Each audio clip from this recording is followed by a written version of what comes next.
നമ്മുടെ രതീഷിനെ പുറത്താക്കിയിട്ട് ആദ്യത്തെ big boss episode ആദ്യം തന്നെ തുടങ്ങുന്നത് നമ്മുടെ ജിൻഡോ കരഞ്ഞുകൊണ്ടുള്ള ആ ഒരു സംഭവമാണ്. പിന്നെ പുള്ളി ഭയങ്കര ആക്റ്റീവായി. അപ്പോൾ ആ കരച്ചിൽ എന്തെങ്കിലും യാഥാർത്ഥ്യമുണ്ടോ അതോ ആക്ടിംഗ് ആണോ അതോ പുള്ളിയുടെ ഐഡിയാസ് ആണോ എന്നൊക്കെ നമുക്ക് തോന്നും. എന്നാലും ഇന്നലത്തെ എപ്പിസോഡിലെ ഏറ്റവും വലിയ ഹൈലൈറ്റ് ആയിട്ടുള്ളത് ഋഷിയുടെ വൻ പുള്ളിയായിട്ടുള്ള കുറച്ച് വഴക്കുകളാണ്. എന്താ തോന്നുന്നേ?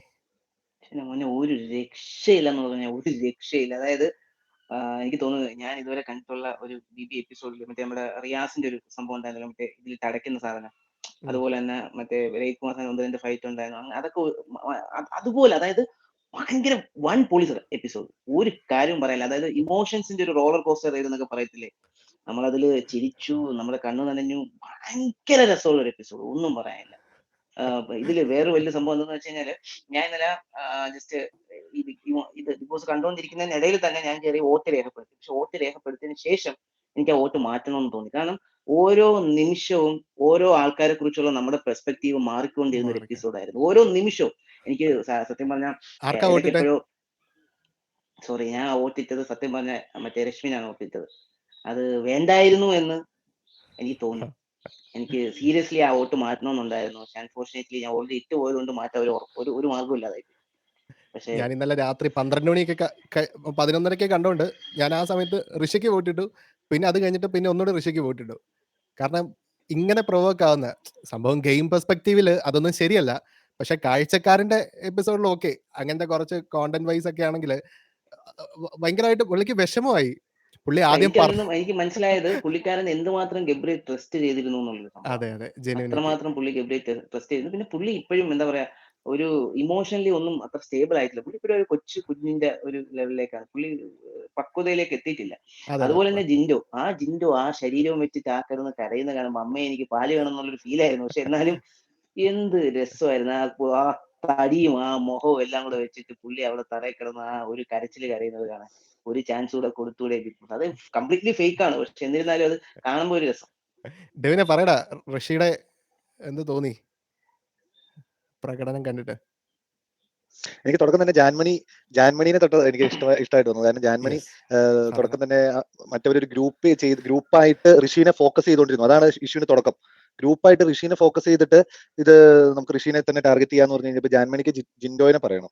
അപ്പൊ ജാൻമണിക്ക് അക്സെപ്റ്റ് ചെയ്യാൻ പറ്റത്തില്ല. അവർ ഗ്രൂപ്പായിട്ട് ഫേവറേറ്റിസം കാണിക്കുകയാണ്, അതല്ലെങ്കിൽ വേറൊരാളോട് ഫേവറേറ്റിസം കാണിക്കുകയാണ്, അതല്ലെങ്കിൽ ഒരാളെ ടാർഗറ്റ് ചെയ്യുക എന്നുള്ള രീതിയിൽ ജാൻമണി മാറിപ്പോയി കഴിഞ്ഞ് പ്രശ്നം ഉണ്ടാക്കിയതാണ് തുടക്കം.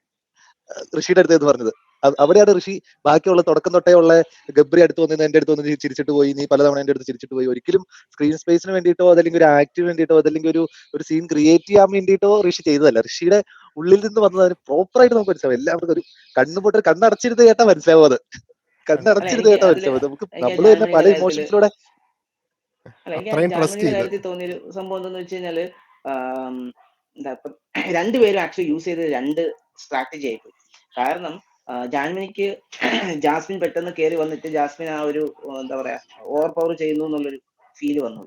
അപ്പൊ അത് ഒരു സംഭവമാണ്. അത് ചെയ്യാൻ എന്താ പറയാ, ഈ മീൻ ടൈം ജാസ്മിൻ എന്താണ്, ജാസ്മിൻ ഭയങ്കരമായിട്ട് മാനിപ്പുലേറ്റ് ചെയ്യുന്നുണ്ട് എല്ലാരും.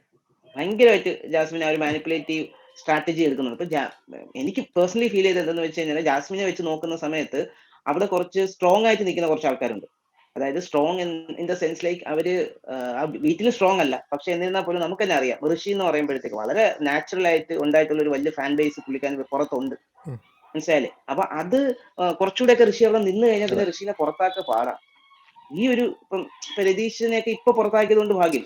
ഒരു 4 ആഴ്ച കൂടെ രതീഷോടെ നിന്നിരുന്നെങ്കിൽ രതീഷിനെ പുറത്താക്കാൻ പറ്റത്തില്ലായിരുന്നു. അപ്പം ജാസ്മിൻ വളരെ അറിഞ്ഞുള്ള സ്ട്രാറ്റജിയാണ്. പക്ഷെ ഇതിൽ പ്രശ്നം എന്തെന്ന് വെച്ച് കഴിഞ്ഞാല്, ഈ ഗബ്രി എന്ന് പറയുന്നത് എന്താ പറയാ, ഒരു നമ്മൾ ഈ പച്ച മലയാളത്തൊക്കെ പറഞ്ഞ പെൺകോന്തൻ എന്നൊക്കെ പറയത്തില്ലേ, പെണ്ണിന്റെ വാല് പിടിച്ച് നടക്കുന്ന. ഗബ്രിയുടെ കാര്യം പറയുമ്പം ആദ്യ എപ്പിസോഡ് തുടങ്ങുമ്പോൾ പുള്ളിക്ക് പവർ വേണ്ടാന്ന്, അവര് ആക്ച്വലി നല്ല പ്ലാൻഡ് ആണെന്ന് തോന്നുന്നു. പവർ വേണ്ടാന്ന് പറഞ്ഞിട്ടാണ് തുടങ്ങുന്നത്.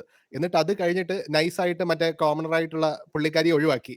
പുള്ളിക്ക് എന്താണെങ്കിലും വേണ്ടാന്നൊക്കെ പറഞ്ഞ് കുറെ സീൻസ് ബിഗ് ബോസ് തന്നെ കാണിക്കുന്നുണ്ട്. എന്നിട്ട് അതവര് ഹൻസിബയൊക്കെ കൂടെ ഡിസ്കസ് ചെയ്യുന്നുണ്ട്. എന്നിട്ട് നൈസായിട്ട് അവളെ ഒഴിവാക്കിയിട്ട് മറ്റേ ഇതിന്റെ പവർ ടീമിൽ ഗബ്രിയും കയറി.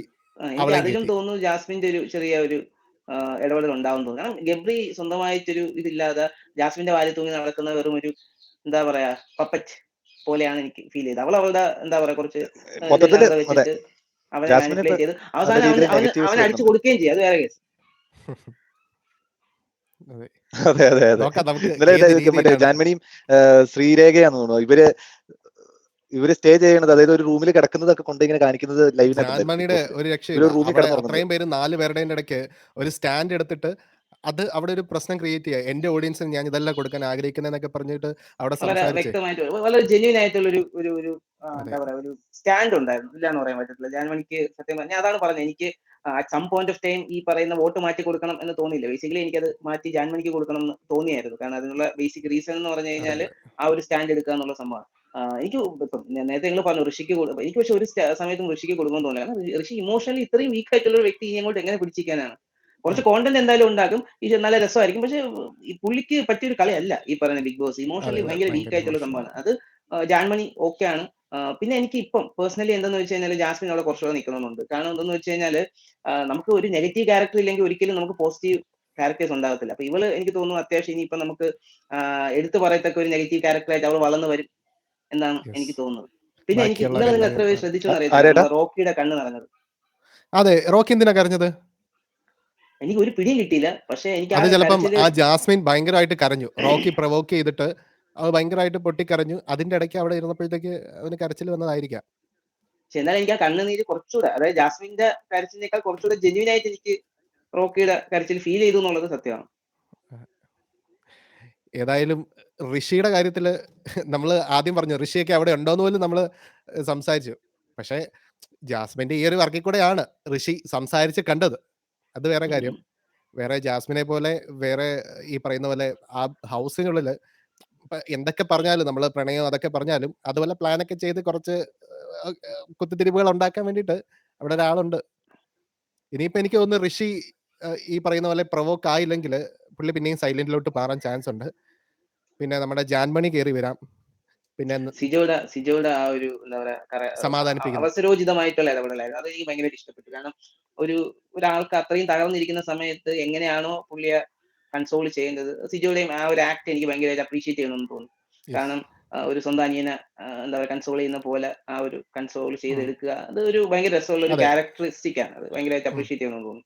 അതെ അതെ. സിജോയുടെ എനിക്ക് പിന്നെ റോക്കിയോടുള്ള ഇന്നലത്തെ ആ പെർസ്പെക്റ്റീവ് ഞാൻ ഇതുവരെ പറഞ്ഞത് റോക്കിയോട് അത്ര വലിയ താല്പര്യം തോന്നുന്നില്ല. പക്ഷേ ഇന്നലത്തെ കുറച്ച് സംഭവം കണ്ടപ്പോഴേ മറ്റേ ഈ മുടിയൻ പറഞ്ഞുകൊണ്ടിരുന്നത് കേട്ടിരുന്നിട്ട് എന്താണ് അവനെ അതെ അതെ. അവിടെ കുത്തിത്തിരിപ്പ് ഉണ്ടാക്കാത്തൊരിത് കണ്ടപ്പം എനിക്ക് റോക്കിയോട് കുറച്ച് അല്ല, ഓക്കെ അവിടെ കുത്തിത്തിരിപ്പ് ഉണ്ടാക്കിയില്ല എന്ന് മാത്രമല്ല, ജാസ്മിനും ഗബ്രിയും ഇവൻ കുത്തിത്തിരിപ്പ് ഉണ്ടാക്കി എന്നുള്ള രീതിയിലാണ് പറയുന്നത്. റോക്കി പറയുന്നത്. കുത്തിത്തിരിപ്പ് ഉണ്ടാക്കുന്നത്. പക്ഷെ റോക്കി അല്ല ആക്ച്വലി അവിടെ കുത്തിത്തിരിപ്പ് ഉണ്ടാക്കിയത്. സത്യം പറഞ്ഞാൽ അപ്സര ഇതിലൊരു കിടിലൻ കളിയല്ലേ കളിച്ചത്. കാരണം അപ്സര. അപ്സരയുടെയും കൂടെ മുന്നേ വെച്ചിട്ടല്ലേ ജാൻമണി ഈ ഋഷിയോട് ഈ കാര്യങ്ങൾ മൊത്തം അല്ല പറഞ്ഞത്. ജാൻമണി ഇറങ്ങിപ്പോകുന്നത് ഇവരെല്ലാരും കണ്ടു. സംഭവം ഇവിടെ ഈ ഡിസ്കഷൻ നടക്കുന്ന സമയത്ത് തന്നെ ചേട്ടാ മറ്റേ ഹൻസിബയുടെ കാര്യം വിട്ടുപോകരുത്. ഹൻസിബ ഉള്ള ആ ടീം അവർ പറയുന്നുണ്ടായിരുന്നു ഈ പറയുന്ന ഗബ്രി ആണെങ്കിലും മറ്റേ കോമളറെ മാറ്റിയിട്ട് ഒരു ഗെയിം കളിച്ചു.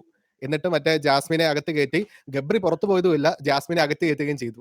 ഗബ്രി വേണ്ടെന്നാണ് ആദ്യം പറഞ്ഞുകൊണ്ടിരുന്നത്. അപ്പൊ ആ ഗെയിമിനെ കുറിച്ച് അവർ സംസാരിക്കുന്നുണ്ട്.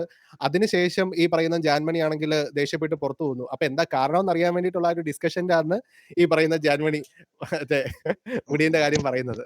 അവന് ഭയങ്കരമായിട്ട് വിഷമായി. അവന് സത്യം പറഞ്ഞാൽ വിഷമമായത് ബേസിക്കലി എനിക്കും ഫീൽ ചെയ്തത്. കാരണം അവൻ കുറച്ചുകൂടെ ഇവനെ ട്രസ്റ്റ് ചെയ്തു, ഗബ്രീനെ കുറച്ചുകൂടെ ട്രസ്റ്റ് ചെയ്തു. അപ്പൊ അത് എന്താണ് ഗബ്രി ഈ പറച്ചിലേ ഉള്ളു കേട്ടോ. ആ ബർഷി കയറി അങ്ങ് ദേഷ്യപ്പെട്ടപ്പോഴേ ഗബ്രി അങ്ങ് നിന്നു. ഗബ്രി എന്താ പറയാ അവിടെ പകച്ചു നിൽക്കായിരുന്നു. ഗബ്രി പിന്നെ എന്ത് പറഞ്ഞാലും അവന്റെ ഫേസ് കാണുമ്പോൾ പറയാം ഗബ്രി അവിടെ വളരെ പകച്ചു നിൽക്കുകയാണ്. ഗബ്രി അപ്പം ഒരു വീക്ക് കാൻഡിഡേറ്റ് ആണ്. അതെ. ഇന്നത്തെ പ്രൊമോ കണ്ടായിരുന്നോ? കണ്ടു പ്രൊമോ കണ്ടു. എന്തായിരുന്നു? മറ്റേ ഐസ്ക്രീമിന്റെ സംഭവം. അതെ അതായത് ഐസ്ക്രീമിൽ എന്റെ അറിവ് ശരിയാണെങ്കിൽ, ഞാൻ മനസ്സിലാക്കി വെച്ചിട്ടാണെങ്കിൽ അപ്സരയോ ജാൻമണിയോ എന്താ ഐസ്ക്രീം എടുക്കുന്നുണ്ട്. മറ്റേ ഇവന്റെ ഗബ്രിയുടെ ഐസ്ക്രീം എടുക്കുന്നുണ്ട്. അപ്പൊ അത് ചോദിക്കാതെ എടുക്കുന്നത് മോശമായെന്നൊക്കെയുള്ള രീതിയിൽ അവിടെ ഒരു ട്വിസ്റ്റ് മീൻസ് അവിടെ ഒരു സംസാരം ഉണ്ടാവുന്നുണ്ട്. അത് വെച്ചിട്ടാണെന്ന് തോന്നുന്നു കയറി പോകുന്നത്. പക്ഷെ ഒരു കാര്യം പറയാതിരിക്കാൻ പറ്റില്ല, ബിഗ് ബോസ് സീസൺ 6 ഇൻട്രസ്റ്റിംഗ് ആയി വരുന്നുണ്ട്. യെസ്. ഓക്കെ. അപ്പൊ നമുക്ക് ഇന്നത്തെ എപ്പിസോഡിൽ എന്തൊക്കെ ട്വിസ്റ്റുകൾ ഉണ്ടാവുമെന്ന് നമുക്ക് നോക്കാം.